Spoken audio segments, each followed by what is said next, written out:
Hello friends, कैसे हैं आप सब। आई होप आप सभी अच्छे होंगे। हम शुरू करते हैं क्लास 8 का सेकंड चैप्टर माइक्रो ऑर्गेनिज्म। अब देखते हैं कि माइक्रो ऑर्गेनिज्म होते क्या हैं।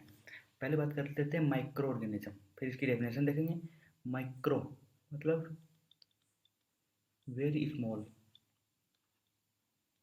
Very small and organism. तो आप सभी जानते हैं कि ऑर्गेनिज्म होते हैं वो लिविंग होते हैं, लिविंग ऑर्गेनिज्म। इसका मतलब है कि वो जीव जो लिविंग ऑर्गेनिज्म है, मतलब और छोटे हैं, वेरी स्मॉल, बहुत छोटे हैं, उन्हें माइक्रो ऑर्गेनिज्म कहते थे। अभी इतने छोटे कि हम इसे अपनी नेक्ड आई से नहीं देख सकते। इसके लिए हमें एक यंत्र की आवश्यकता होती है जिसे माइक्रोस्कोप कहते हैं। हमें नीड होती है एक माइक्रोस्कोप की, need to microscope, microscope.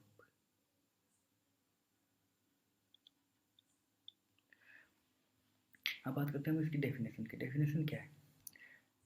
Living organism, living organism around us which can not seen by naked eyes.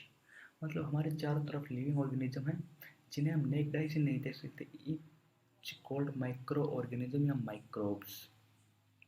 इन्हें हम माइक्रो ऑर्गेनिज्म या माइक्रोब्स कहते हैं। अब इन्हें देखने के लिए यंत्र की आवश्यकता होती है जिन्हें माइक्रोस्कोप कहते हैं। माइक्रो मतलब स्कोप। अब माइक्रोस्कोप देखते हैं, ये हो गया माइक्रोस्कोप।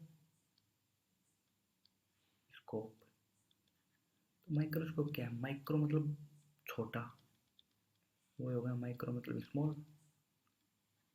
स्कोप मतलब बड़ा करने वाला, लार्ज साइज, लार्ज साइज मतलब कोई भी छोटी चीज़ के लार्ज साइज में भी दिखाने वाला माइक्रोस्कोप होता है। तो हमें माइक्रोस्कोप की आवश्यकता होती है। अभी कितने छोटे होते हैं उसकी बात करते हैं। इनके होते हैं 10⁶ माइक्रोन, जो बहुत छोटा होता है। अब बात करते हैं इसके टाइप की। मेजरली ये 5 टाइप के होते हैं, 5 ग्रुप्स इन माइक्रो ऑर्गेनिज्म। पहला होता है बैक्टीरिया, दूसरा होता है फंजाई, तीसरा होता है प्रोटोजोआ, चौथा सॉरी पहला होता है बैक्टीरिया, दूसरा होता है एल्गी, तीसरा होता है प्रोटोजोआ, चौथा होता है फंजाई और पांचवा होता है वायरस। तो हम सबसे पहले बात करते हैं बैक्टीरिया की। बैक्टीरिया क्या है? हर जगह पाया जाता है, एवरी परसेंट इन एवरीवेयर,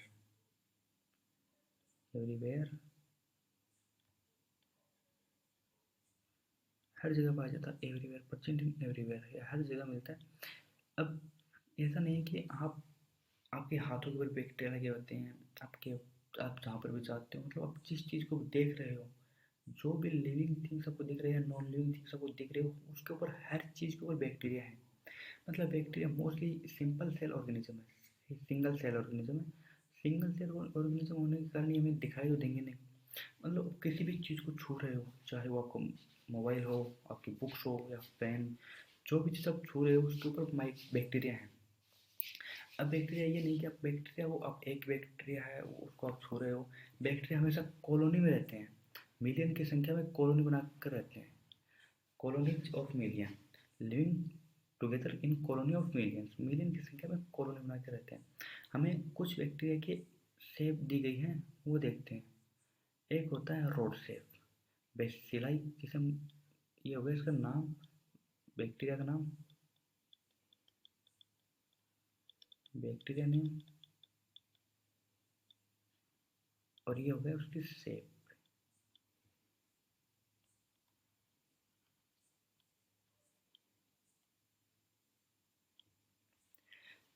इसी प्रकार ये इसकी शेप है, स्फेरिकल शेप्ड, एंड ये हो गया कोक्केलाई बैक्टीरिया का नाम।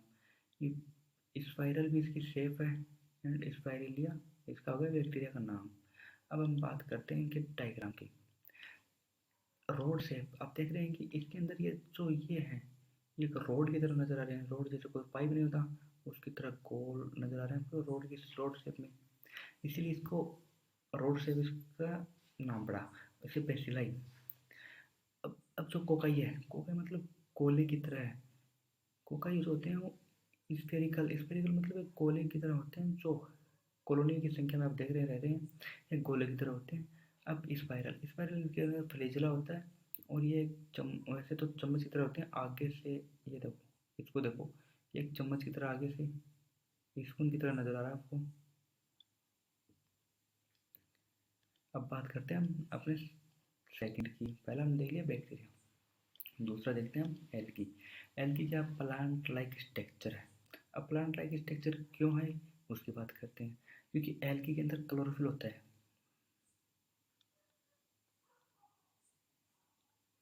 परसेंट इन क्लोरोफिल, इनके अंदर क्लोरोफिल होता है।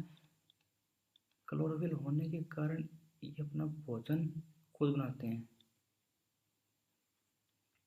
जब ये ऑटोट्रोफ है, ऑटोट्रोफ होने के कारण इन्हें प्लांट लाइक कहा जाता है।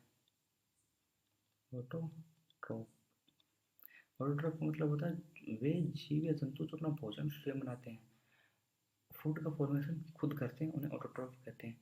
अब आपने देखा होगा कि सवाल, भाई कहीं आप बाहर जा रहे हो तो किसी मिट्टी के ऊपर तो मिलेगा नहीं, सिंपल सी बात है, वो जल के अंदर होगा। तो एक्वाटिक इन नेचर, ये नेचर में जो होते हैं वो जलीय होते हैं, नेचर से जलीय होते हैं, मतलब ये जल के अंदर मिलते हैं। आपने कहीं पर भी दीवार पर या किसी भी चीज़ पर एल्गी नहीं देखा, ये मेनली पानी में मिलते हैं। अब ये यूनिसेलुलर होते हैं और मल्टी सेलुलर होते हैं। इनके कुछ एग्जाम्पल दिए हैं, क्लेमाइडोमोनास, सीविड एंड डाइटम। एक होता है केल्प, जिसकी लेंथ होती है 100 मीटर। ये केल्प की लेंथ होती है, जो सबसे लंबा एल्गी है, या फिर कहें तो सबसे लंबा प्लांट है। क्योंकि एल्गी एक प्लांट लाइक स्ट्रक्चर है, तो सबसे लंबा प्लांट है। वैसे है एल्गी सिंगल यूनिसेलुलर एल्गी है, बट ये सबसे लंबा है। अब बात करते हैं हम हमारे नेक्स्ट थर्ड की। हमने कर लिया बैक्टीरिया, कर लिया। बैक्टीरिया के अंदर हमने 3 टाइप देखे। एल्गी कर लिया, एल्गी के अंदर भी हमने 3 एग्जांपल देखे, क्लेमाइडोमोनास, सीविड एंड डाइटम। अब बात करते हैं प्रोटोजोआ। प्रोटोजोआ क्या है? प्रोटोजोआ भी एक यूनिसेलुलर माइक्रो ऑर्गेनिज्म है। ये भी एक यूनिसेलुलर होता है प्रोटोजोआ। आपने देखा होगा कि डाइटम, इसके अंदर एग्जांपल दे रहे थे पहले, अमीबा एंड पैरामीशियम। अमीबा अपने मेनली जल में रहते हैं, तो मोस्टली एक्वाटिक इन नेचर। हाँ, कुछ प्रोटोजोआ जमीन पे भी रहते हैं, लेकिन मोस्टली मुख्यतः अधिकतर जो प्रोटोजोआ हैं वो जलीय नेचर के होते हैं। अब अमीबा की बात करते हैं। अमीबा अपना भोजन के लिए, जैसे इसका भोजन आ गया, ये फूड है,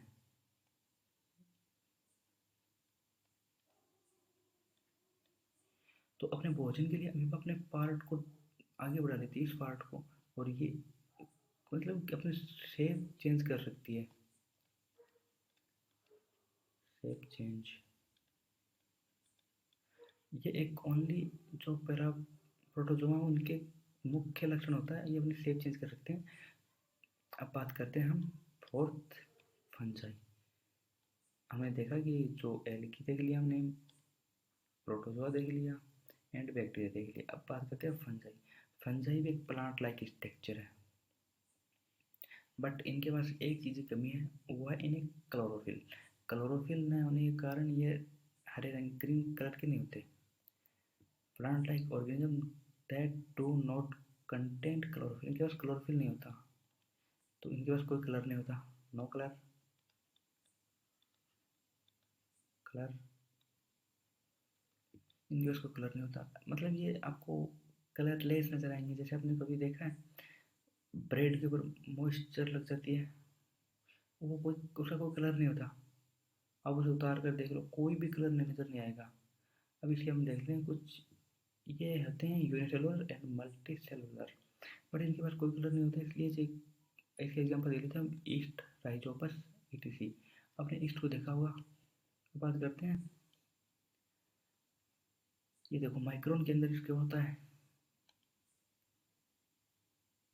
एस्पेरिगल्स, जिसका 20 माइक्रोन है, मतलब कि लेंथ ऑफ 20 माइक्रोन, मतलब हमें आंखों से नेक्ड आई से तुम देखने का मतलब पता नहीं होता।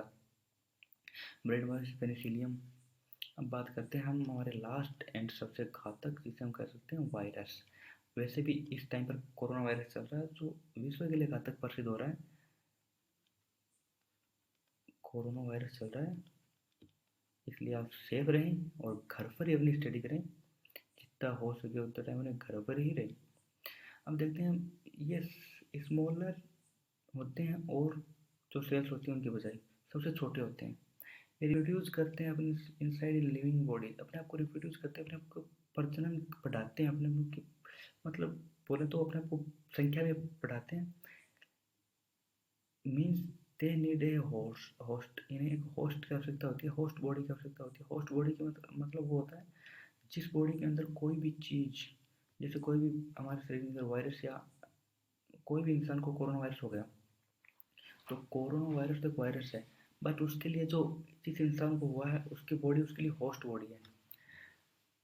अब नेक्स्ट पॉइंट की बात करते हैं, it is a border line between living and non living things. ये एक बॉर्डर लाइन है लिविंग एंड नॉन लिविंग के थिंग्स के बीच की। हम इसे बॉर्डर लाइन कैसे कह सकते हैं? लिविंग के अकॉर्डिंग इसके अंदर होता है डीएनए और आरएनए, क्योंकि वो लिविंग के अंदर ही होता है, नॉन लिविंग के अंदर नहीं होता।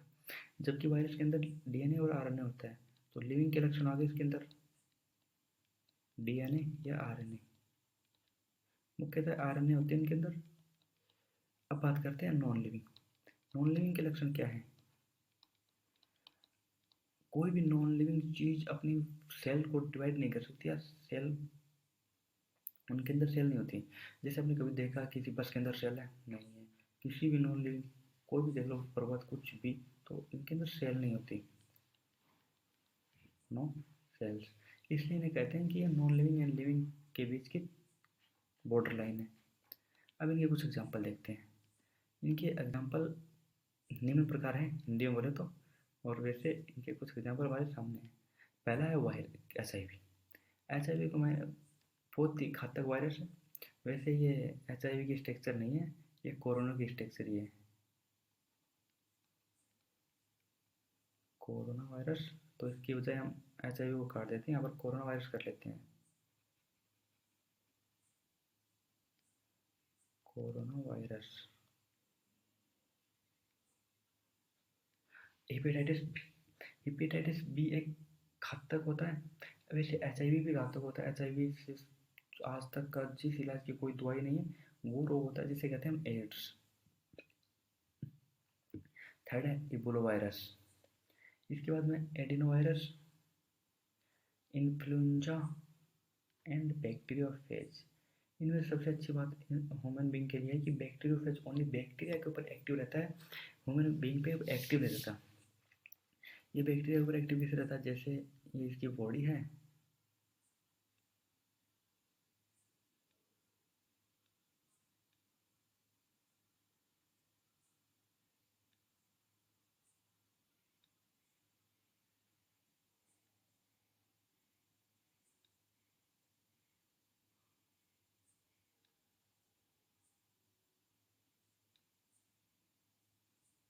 देखो ये डायग्राम 3D में है।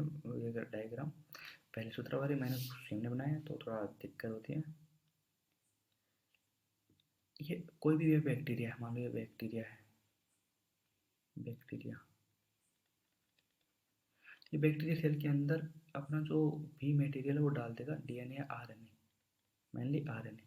अब ये आरएनए रिप्लिकेट करेगा, मतलब रिड्यूस करता है, जैसे वायरस होता है ना, वो रिड्यूस करता है। ये आरएनए, 2 आरएनए 3 आरएनए, फिर लगभग आरएनए के से फौज तैयार कर लेते हैं, और डीएनए को जो ये बैक्टीरिया है उसे ब्लास्ट कर देते हैं। मतलब ये जो बैक्टीरिया उसे डिवाइड कर देते हैं 2 पार्ट में,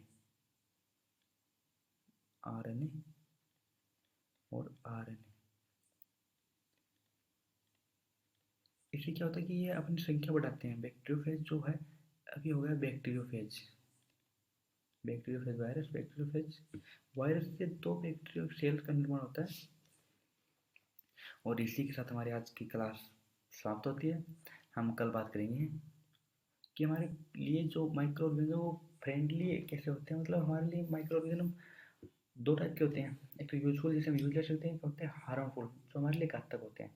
तो कल बात करेंगे कि हमारे लिए कुछ माइक्रो ऑर्गेनिज्म यूजफुल होते हैं जो फ्रेंडली रहते हैं हमारे साथ। एग्जाम्पल के लिए आपने लैक्टोबैसिलस लैक्टोबैसिलस बैक्टीरिया का नाम सुना होगा।